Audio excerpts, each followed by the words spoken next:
It's something we all do, but now using the restroom could actually help experts track and better prepare for COVID-19.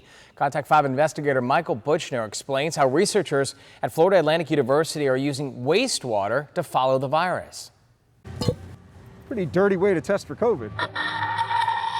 Yeah, dirty, but it works.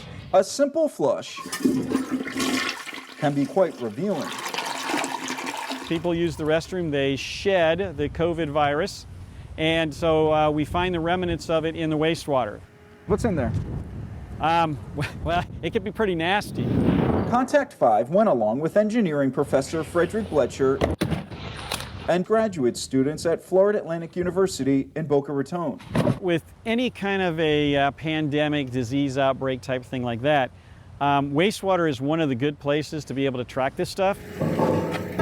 As they open multiple manhole covers near dorms. What does it smell like when you guys lift these covers? Oh, it's not pleasant. It's not pleasant. He is literally putting it down in the raw wastewater. He gets a sample out, and then he brings it out and he pours into our sample bottle. And this lift station near classrooms. One of the reasons we like the lift station is because it has many flushes that are coming through. To track COVID on campus using wastewater from flushes. We are purely in a data gathering mode, and the only thing we can tell you is we see higher concentrations. We are not trying to tie it to numbers of people or anything like that.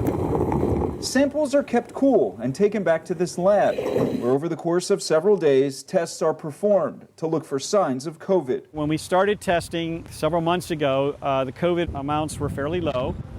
The concentrations have increased with time. The past sample that we took a couple weeks ago, it spiked quite a bit. Where are you seeing these spikes?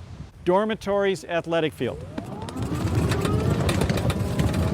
And it mimics what you see at virtually every other university across the United States. You know, as we track it, and if you see the spikes continue to go, then if somebody wants to try to figure out measures to go do, then you have data to support. Bletcher tells Contact 5 results from the most recent samples show a drop in concentration from 2 weeks prior, a sign, he says, that less people on the campus were infected.